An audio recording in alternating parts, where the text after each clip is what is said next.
Saludos gente cachonda, los saluda su amigo The Rarity X Star, aquí trayéndoles un nuevo video para este canal.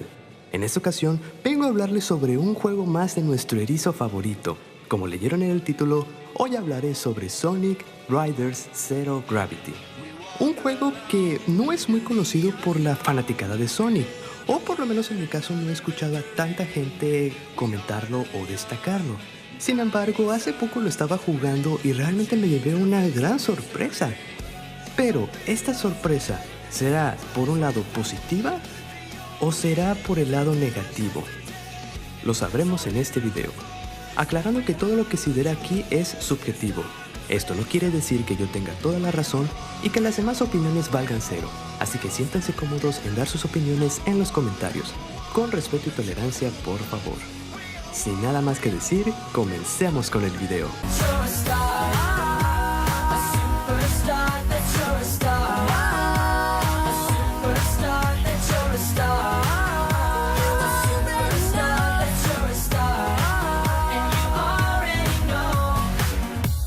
Sonic Riders Zero Gravity, o Sonic Zero Gravity como a mí me gusta decirle, es un videojuego de la franquicia de Sonic, desarrollado por el Sonic Team y distribuido por Sega. A diferencia del resto de juegos de Sonic, este se enfoca en carreras, no de manera normal, sino que aquí tenemos la posibilidad de usar nada más y nada menos que las aerotablas. Como su nombre lo indica, son tablas de skateboard que pueden flotar en el aire, como las que se nos presentaron en Volver al Futuro. Y como dato curioso, es el quinto videojuego de carreras del erizo, y es la secuela de la entrega de Sonic Riders. Donde aquí la historia narra sobre que en el planeta donde habitan Sonic y sus amigos, cae un misterioso artefacto metálico con forma de anillo, chocando con una planta de robots, y que por una misteriosa razón empieza a hacer caos en el planeta. Por lo tanto, Sonic y sus amigos deberán de detener a toda esta horda de robots patinando de manera bastante cool y genial para salvar a su mundo, no sin antes encontrarse con un grupo de personajes que les causarán bastantes problemas. En mi opinión, la historia la considero intrigante debido a los acontecimientos que están pasando en esta. Un ejemplo sería este anillo que cae de manera misteriosa al planeta de Sonic, dándole al espectador esa sensación de curiosidad y deseo en cuanto a saber lo que está pasando en el juego. Tanto para los jugadores que ya habían jugado el primer Sonic Riders como para los que apenas van conociendo esta saga gracias a este juego, como en mi caso. Hay más detalles de la historia, pero me gustaría comentárselas más adelante. Ahora hablemos sobre las opciones que se presentan en el menú del juego. Tenemos el modo historia, donde aquí podremos elegir entre dos opciones. Una que es la historia interpretada por Sonic y sus amigos, ya saben, Tails, Knuckles y Amy. Y la segunda es protagonizada por unos nuevos personajes. Jet, que es un halcón de color verde, es el rival principal de Sonic. Storm, una ave exótica conocida como Albatros, acompañando a nuestro querido Jet en todos los momentos posibles, siendo este de color gris y con un físico bastante grande y pesado. Y Waves, que es un paquete de plugins de muy alta calidad realizados por la marca de este mismo nombre. Cuenta con más de 50 plugins, entre ellos está el... No señor, ese Waves no es. Ah, ¿no? No señor, es Cesa Wave. Ah, ok, ya, perdón, es que... Sí lo entiendo, señor. Y aparte, no es Waves, es Wave, sin la S. Ah, ok, sí, perdón, es que... Pues uno como está acostumbrado a esto de la ingeniería de sonido y como tiene que usar pues sus grandes cantidades de plugins. Sí, señor, sí, pero ese Waves no es. Bueno, está bien. ¿Y no podría reemplazarlo por este paquete? Sin más que decir, empecemos esto en 3, 2, 1, ya. Estoy feliz porque Andrea hoy me habló el día de hoy. ¡Andrea!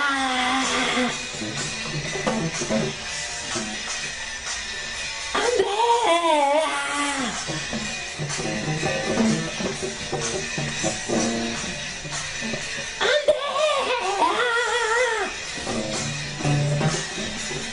Supone que eso era un chiste cruel. Y Wave, una joven golondrina que de igual manera es de una raza peculiar de aves, siendo de un color morado y acompañando de igual manera a nuestro antagonista principal, Jet, formando así el conocido Team Babylon. Ambas historias se desarrollan en los mismos acontecimientos. La diferencia es que en una vas a controlar al equipo de Sonic y en la otra al equipo de Jet. La idea no suena mal si me lo preguntan. Al principio pensaba que la historia del equipo Babylon se iba a desarrollar después del final de la historia del equipo de Sonic. A pesar de no recibir este gusto, debo de admitir que la idea no me pareció mala. Más o menos esto se vería como una especie de spin-off desde mi forma de ver las cosas. Interesante el concepto, debo de recalcar. Aunque la ejecución de este fue... se los comentaré más adelante. Luego tenemos el modo carrera normal, donde aquí se nos presentarán 3 modos diferentes para jugar. Carrera libre, donde podremos jugar en una carrera normal y común, ya sea contra tus amigos o contra la computadora. Contrarreloj, consiste en terminar una carrera en un límite de tiempo.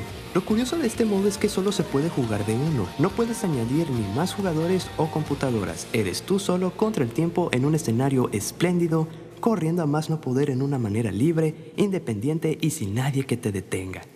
Y el Gran Premio Mundial. Un modo interesante en mi opinión personal. Trata sobre una serie de carreras ya sea contra tus amigos o contra la computadora o con los dos juntos, con el objetivo de conseguir varios puntos. El que obtenga más puntos al finalizar toda la carrera será el ganador del Gran Premio Mundial, como dice su propio título. Son modos entretenidos y divertidos en mi opinión y punto de vista. En lo personal mis favoritos son la carrera libre y el Gran Premio Mundial. Una que otra vez juego el modo contrarreloj, pero la verdad es que sentí muy raro el hecho de que estés tú solo corriendo en una pista de carreras. No sé, lo sentí algo raro cuando lo jugué por primera vez, pero de seguro a más de uno le habrá gustado, y por qué no considerarlo como su favorito. El modo supervivencia, donde aquí podremos elegir 3 tipos de partidas para jugar.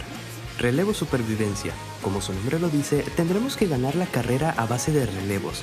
Es decir, que un jugador terminará una carrera y cuando termine tendrá que pasársela al siguiente jugador para que ese termine la siguiente. El modo solo se juega de 2 jugadores. Bola supervivencia. En pocas palabras trata sobre un partido de baloncesto. La diferencia es que aquí no habrá equipos, en cambio será un todos contra todos y por supuesto estaremos con la disposición de nuestros skateboards. Y la batalla supervivencia. Uno de mis modos favoritos de todo el juego. Consiste en eliminar a todos los jugadores posibles en una arena de combate, arrojándoles misiles o torpedos a más no poder, hasta que le restemos todas las vidas a nuestros oponentes. El modo se puede jugar ya sea de 1 o 2 jugadores. En mi opinión, y como podrán haber notado, estos modos son más divertidos sobre todo cuando estás acompañado de amigos, compañeros o familiares con los cuales puedas jugar, debido a que presentan una experiencia más fantasiosa y divertida para el acompañamiento que presentes. Como lo mencioné con anterioridad, mi modo favorito es la batalla supervivencia, debido a que su dinámica y jugabilidad es bastante divertida y entretenida, ya sea si lo juegas tú solo o con compañía. Pero sobre todo me divierte más jugándolo con mis amigos y familiares, debido a que así nos la pasamos horas tratando de eliminarnos a más no poder, con torpedos y ver quién merece ser el rey de la arena de combate. En sí, y en mi opinión personal, uno de los mejores modos y puntos a favor que posee este juego. La tienda, como su nombre lo indica, es para comprar artefactos que nos servirán para las futuras carreras que juguemos. Lo único que podremos comprar aquí son skateboards, con más habilidades que las que nos entregan por predeterminado. En mi opinión, un modo interesante debo de admitir, aunque en mi caso no lo utilicé para nada debido a que yo me conformo con las patinetas que ya tenían los personajes por defecto. Después de todo, es como dicen por ahí, lo que importa no es si tienes la mejor patineta, sino tu habilidad que tienes con esta misma. Como una pequeña postdata, al principio me pareció bastante extraño ver a Omochao referirse a esto como el mercado negro. Me imagino que como el juego presenta ese toque de rebeldía y adrenalina, por eso lo colocaron. Pero aún así me pareció bastante curioso el caso. A mi punto de vista, claro. Los tutoriales sirven para enseñarle al jugador las reglas básicas y avanzadas del juego para que éste pueda salir a dar su primera carrera de una manera profesional. En mi opinión, el modo es interesante. Acierta en enseñarle al jugador las diferentes normas del juego, así para que se pueda salir a jugar y enfrentarse a los diferentes modos de manera segura. Además que son entretenidos de seguir, divertidos de aprender y excelentes de aplicar. En el menú de extras podremos encontrar 3 opciones.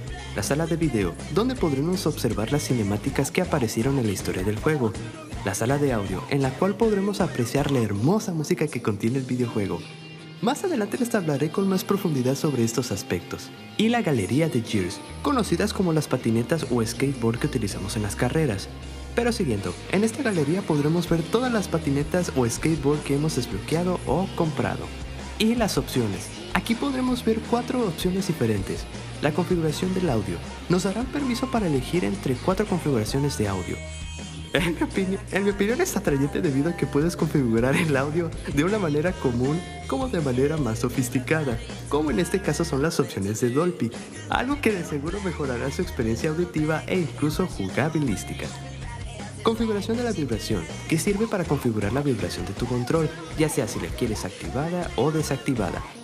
Configurar el idioma. Sirve para elegir el idioma que tú prefieras. En el caso de los subtítulos tenemos la opción de elegir entre el japonés, inglés o español, mientras que en el caso de las voces solo tendremos a disposición las opciones de japonés y del inglés. Y los datos del juego, que funcionan para decidir en dónde queramos guardar nuestras emocionantes partidas. Terminando de hablar de las opciones, hablemos un poco más del juego.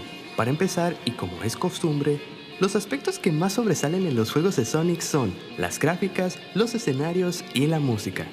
Las gráficas del juego son muy buenas. En verdad, para ser de la época de la PlayStation 2 no está nada mal, con esos detalles hechos de manera admisible en los personajes, escenarios, patinetas, etc. Además que la paleta de colores da ese toque sobresaliente y vivo a los personajes y los elementos comentados anteriormente. A pesar de contener colores más fuertes, con representaciones oscuras más que al pastel, siguen dándole esa expresión y lujo a los diferentes aspectos del juego. Aunque la fotografía en sí... les comentaré sobre esta más adelante. Los escenarios en sí son interesantes por la variedad y diferencia entre uno con el otro, tanto por los objetos y decorados como por las rutas y pasajes secretos que cada uno contiene, haciendo que el jugador se encariñe con uno o con todos estos por ser atrayentes y asombrosos a la hora de jugarlos y visualizarlos en una carrera. La música es espectacular y genial de escuchar, conteniendo esos temas rebeldes, energéticos y oscuros, captando la atención del jugador y ambientando las carreras de una manera más que excelente, usando más que todo los géneros del punk, electrónica y un poco de música orquestral, varias veces incluso mezclando estos 3 géneros, además de transmitir los sentimientos mencionados de una forma muy espléndida. En mi caso, la canción que más me llegó y sacó mi lado rebelde, juvenil y punkero fue Catch Me If You Can, la versión instrumental, o también conocido como el tema